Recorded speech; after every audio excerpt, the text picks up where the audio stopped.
school run. And then now I focus most of my time just on DeFi protocols trying to yield farm. So what exactly is yield farm? This is the action of trying to generate passive income when you participate through decentralized finance smart contracts. So before I go into the details, some of the requirements, if you want to try to understand this, you'll have to have some basic requirements of just knowing how to use crypto platforms like Ethereum or Binance Smart Chain. And then the other one is knowing how to send and receive cryptos, particularly through a Web3 wallet. So example would be MetaMask or Wallet Connect or Coinbase Wallet. These aren't too hard to understand. It's just if you've never used it before, you should probably go home and just try to install MetaMask. It is a browser extension. You just download it, and then it allows you to send and receive directly on your browser. All right, so before, I'm going to start off with comparing CeFi and DeFi. So CeFi stands for centralized finance. Within these, you have things like Coinbase, you have like MyCoin, you have Binance. Other examples would be BlockFi and Celsius, where you can lend and borrow currencies. But for these, you have to trust the company. So you have to have an account on these platforms. You also might have restricted jurisdictions. So if you're an American citizen, a lot of people know that they can't have accounts on Binance or FTX. It's very difficult. Also, if you're trying to use BlockFi to generate yield, they don't allow New York residents to become users either, just due to regulation. And then again, the yield that you get or the interest that you get from these platforms is determined by the company. They will probably update every week depending on supply and demand. Now moving on to the DeFi side, you don't really have to trust the company. Instead, you need to trust the smart contracts and the engineers to make sure that they coded it correctly and there's no bugs in the code. The yield here will fluctuate by the minute. It's constantly fluctuating based on the market of supply and demand. It's open to anyone that can interact with the smart contracts. So if you know how to use Etherscan or MetaMask, anyone can use it anywhere in the world.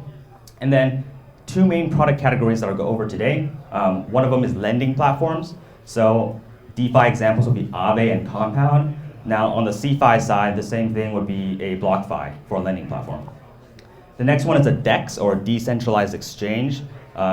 Three examples will be Curve, Uniswap, and SushiSwap. Now the CeFi example of an exchange would again be like MyCoin or Binance.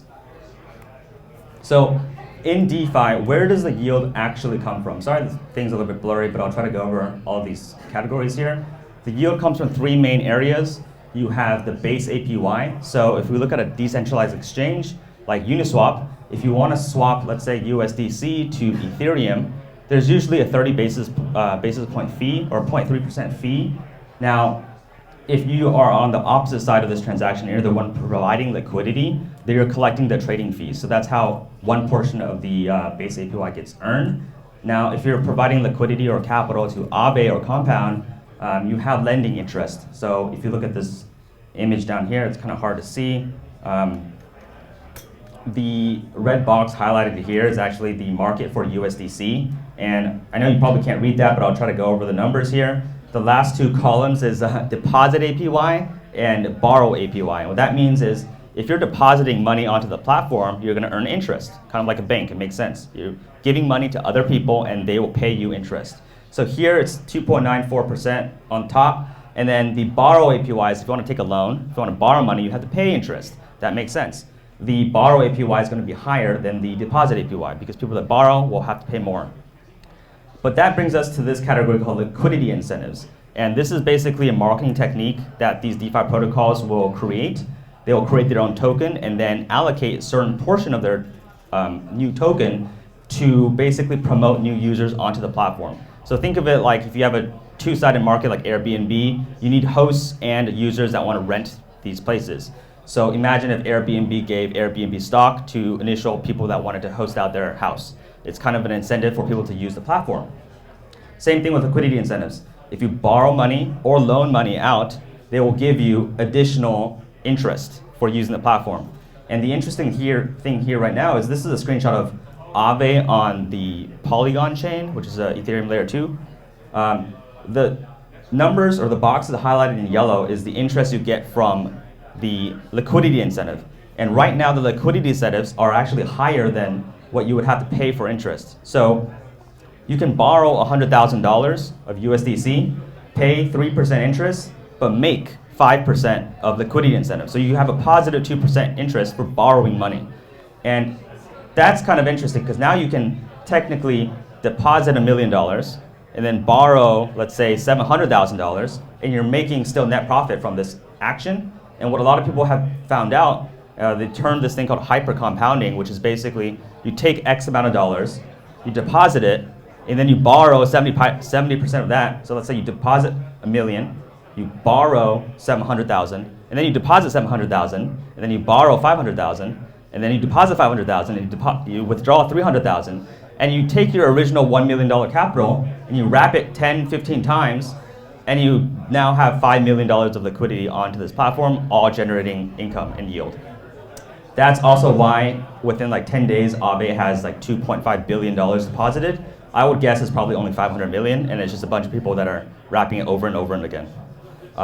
Now, because you're borrowing and lending the same asset, there shouldn't be any risk of a margin call or liquidation because the amount of money you deposited is the same asset, so if the price goes up or down, it shouldn't liquidate you, but again, this is all on smart contracts. If there's any Oracle bugs, it might cause weird instances, but a lot of people are doing that nowadays, since that's a little bit of a more advanced technique to try to get as much yield as possible with your capital.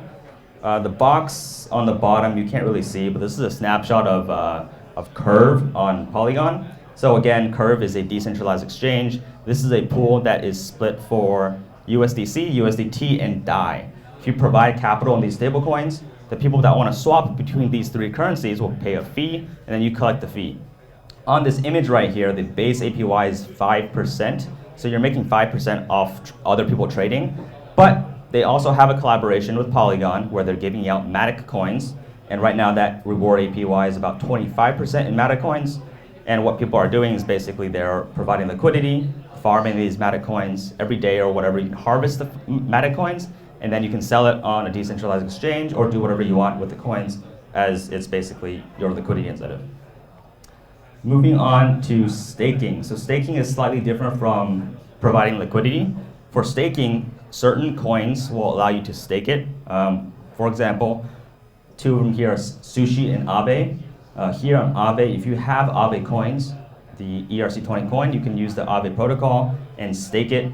And what this does is basically, technically it's an insurance platform where you can, well, if you stake Aave, if anything happens and there's liquidations, you technically have to pay for it. But while there's no liquidations, you're earning interest. Right now it's 7% interest. There are some caveats with this because there is a 10-day cooldown period. So if you want to take your money back out after staking, they will lock it for 10 days. So if you need the money, it's probably not ideal to stake, but if you are a long-term holder, you might as well just stake it into the platform and make money while doing nothing. Same with Sushi. So if you like SushiSwap, you can buy Sushi coins. If you stake the Sushi coin, you get 0.05% of all trading fees that are on SushiSwap. So that's just another way where if you own Sushi, don't know what to do with it, instead of having it sit on your wallet or on an exchange, you can stake it and earn interest. So I'm actually going to go through a quick walkthrough, not sure if you guys can see, of an example of farming. So this is the Curve website. It's kind of a old retro design. You can see here actually better. This is the pool here for DAI, USD, and USDT. I've actually loaded this account with, I think, 5,000 USDC. If you want to deposit, this is basically what you see. You can see 4,999. In this example, you need to deposit. What happens is after you deposit USDC, it's going to allocate your money across all three pools, and then you'll get another token in return. Once you stake that token, then you will then start accumulating both trading fees and the liquidity incentive in Matic. So I'll show you real quick. This is actually super quick.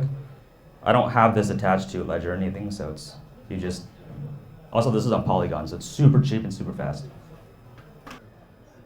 So now that's completed, you can see that my money's gone. So it's actually in this platform here. There's already $268 million in this protocol. I have 5,000 in there. You can see how it's split. They put it, 1,100 here, 2,500 USDC, 1,300 USDT. As people trade between these three stablecoins, I will be accumulating the trading fees. Once I stake the actual token in return, it's just 2 steps. It's kind of confusing, but there's 2 steps to this. Once you stake that, then you start accumulating Matic coin, which is the liquidity incentive.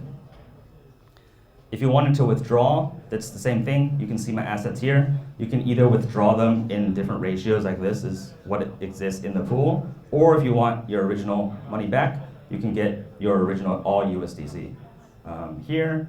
And as you can see here, the claim-matic, you have to press this button to actually accumulate your liquidity incentive. So this number will go up over time, but since it's only $5,000 and I'm making 25% a year, you probably won't see this number go up. But that's basically how you liquidity farm. You can claim this as often as you want, and then go on a decentralized exchange and actually sell the Matic or keep it, depending on what you want to do. Another example is Aave. For this one, this is the lending borrowing platform that I had a photo of earlier. For this, yesterday night, I already put 5,000 US as collateral, you can see here. So I'm making 3.14% APY on this $5,000. You can see I've already made 45 cents overnight, which is not that much, but imagine if this was like $5 million instead of 5,000, you'll be making just profit. And then there's also 4.62% APR for the liquidity incentive in Matic coins. So the top number is the trading fees or the lending borrowing fees. That number goes straight into my balance. But the 4.62% liquidity incentive, I have to manually harvest it. So you can see here, this is my balance. I made 0.89 Matic coins. One Matic trades for like 70 cents right now, so this is just like 50 cents, it's not that much. But if you wanted to claim that, you just click claim, you click claim, and it'll go into your wallet. And that would be your MetaMask wallet. So show up here, you can see I have some Matic here already. If I claimed it, it would show up. That's just one example. Again, I have $5,000 of collateral, and this is a lending borrowing platform. So if you wanted to, let's say, borrow money, I can go to borrow. I have USDC, let's say I wanted to borrow DAI. I can borrow $2,000 worth of DAI. Press confirm. Tells you how much you have to pay. You have to pay interest since you're borrowing here. This is usually 2 steps. You have to approve it and then accept it. So we'll go through that. I think that is done actually. So technically I have, if you go to my dashboard, you'll see that I just borrowed $2,000 or $1,997. But basically, yeah, now I have $5,000 of collateral, I borrowed $2,000. So you can see how this is useful. If you have assets of a certain type and you want to borrow some other asset, you can use it as collateral. So the most common is if you deposit something like Ethereum or Bitcoin. This is technically wrapped Bitcoin. But if you borrow Ethereum or Bitcoin, you can then take a loan of US dollars, never sell your Ethereum because it's just collateral, and then you can borrow US dollars. So this is a way for you to get cash back. You can spend it, and you won't actually get taxed because you're not actually realizing a taxable gain or capital gain. And right now, you're actually borrowing and you're getting paid to borrow because the liquidity incentives are positive. Okay, so we went through both Curve walkthrough and Aave walkthrough. So what I went through is mostly on Ethereum and the Polygon chain, but you have to realize that now there's a lot of different blockchains out there. For example, Binance Smart Chain and also Clayton, that's another example. So on Binance Smart Chain, there's also yield opportunities. They've copied a lot of what exists on Ethereum over to Binance.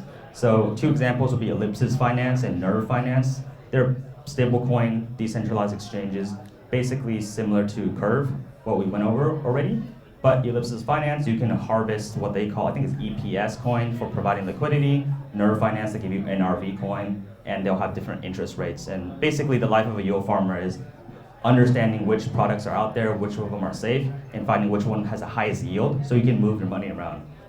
If you have USDC, it shouldn't matter if you want to farm on Aave or Ellipsis or Nerve. At the end of the day, you're just trying to maximize your profit and interest. So you can easily bridge your coins from Binance to Ethereum or vice versa.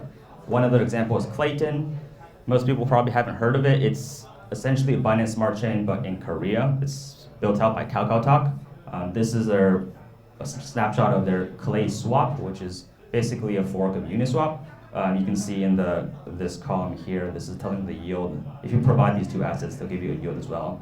And what happens is it's the same thing. You harvest what they call KSP coins for Clay swap, and you can sell that for USDT or USDC or Ethereum. The last column here, yields on Polygon Matic, we already went over.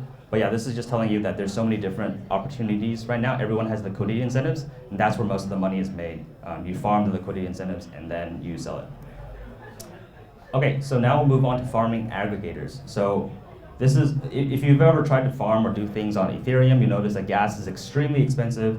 This over here is a tweet of somebody tweeting about $100 or $93 transactions just to do something. Funny enough, $93 is actually not that bad now. I've seen transactions go for $500 or $1,000 if it's a very computationally expensive transaction.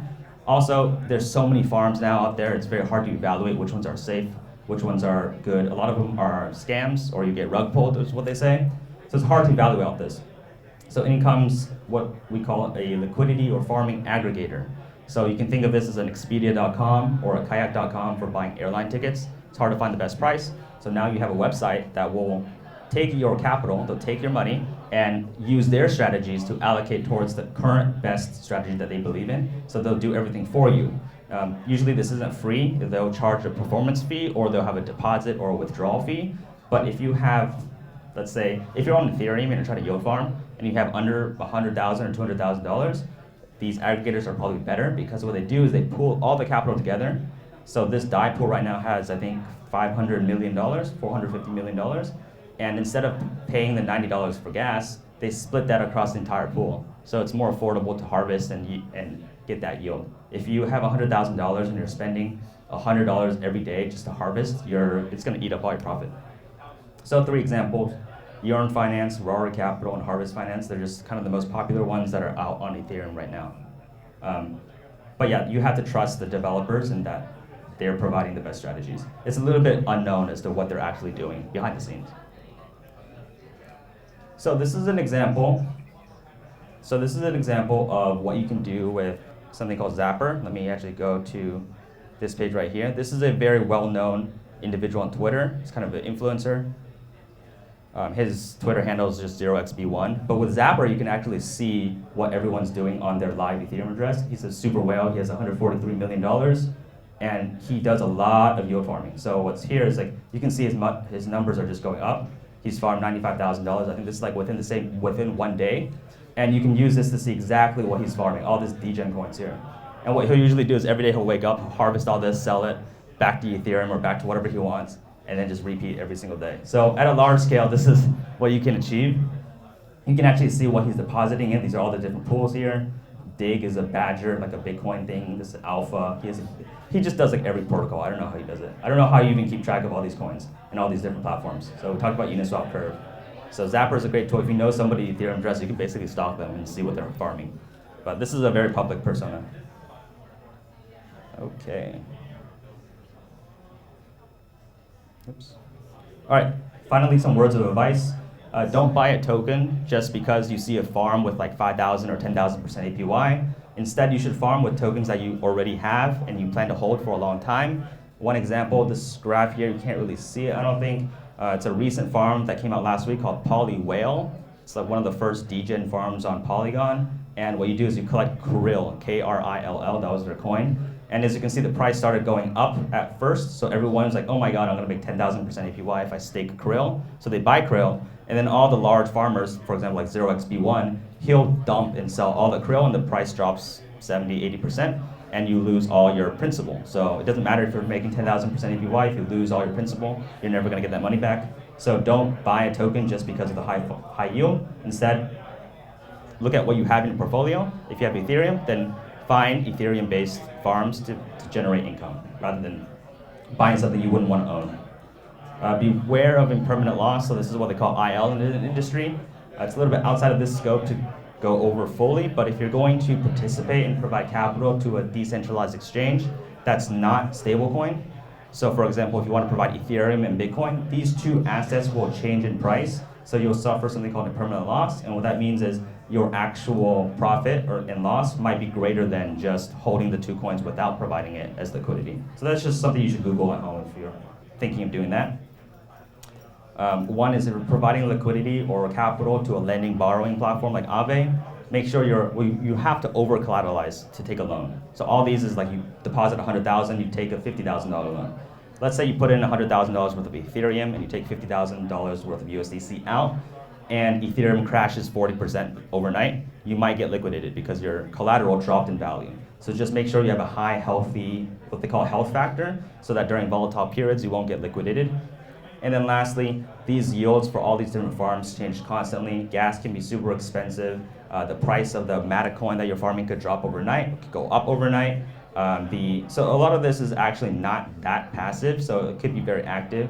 So one of the tips here is like, you can consider CeFi applications, for example, like Celsius or BlockFi. They usually give you like a static 8 to 10% interest on certain farms. And if you want to be more passive in that manner, then that is a perfectly fine option as well. This is just a list of other farms that I've tried out. You can take a note of it if you want. Alpha Finance is actually great for stablecoins and Ethereum. Alchemix is a little bit more advanced to use, but they're stablecoins. I think right now they're giving like 40% APY on stablecoins, so it's actually one of the best farms out there. Aave, we went over. Anchor is a very unique one. It's on a different layer 1 blockchain. So Anchor, they're actually promising a stable 20% APY, so it won't fluctuate. They'll just always give you 20% yield. Badger Finance is a great one if you actually hold wrapped Bitcoin, so that's probably one of the highest APYs if you hold Bitcoin, because right now you can't really do anything with Bitcoin, right? Like on the native Bitcoin chain, there's no smart contracts right now. So what you do is you wrap it, move it over to Ethereum, and then farm Badgers. Curve we went over, ClaySwap we went over. Thorchain and Y-Axis is something that you can look up later. Thorchain is like a Uniswap, but cross-chain. So imagine swapping Ethereum to Bitcoin natively on both chains without having to wrap anything to an ERC20. And then Y-Axis, this is a yield aggregator as well, and they're giving out just liquidity incentives. I basically just farm it and dump it. Yeah, lastly, we can do questions, but if you have more advanced questions or things, you can contact me. I have Twitter, 10xRAY. Usually it was just 0xRAY, but I found out everyone has the 0x prefix, so I just put a 1 in front of it. Cool. We can do some questions and answers. Yeah, so I downloaded MetaMask a while ago, and like you said, like the gas fees, like they got me. I was like, what the heck, like why is it so cheap? So what would you say is like a reasonable, minimal investment? Or I guess like what's the minimal transactions to make the gas fee worthwhile? Yeah, so if you're farming on Ethereum, I think, well, okay, let's say you have $10,000 and you don't want to touch it, it's fine. You can just put $10,000 into a safer farm and just leave it for like 6 months and harvest it once. But things could change within 6 months, right? So I would say Ethereum, you probably need at least 100,000 to make it worth it with the gas fees. But right now, there's a lot of people bridging their assets from Ethereum over to Binance Smart Chain or to Polygon. So with Polygon, it's essentially free. It costs like 1/1000th of a penny to do anything. So it's super cheap, and yeah, you can move your money to Polygon and farm that.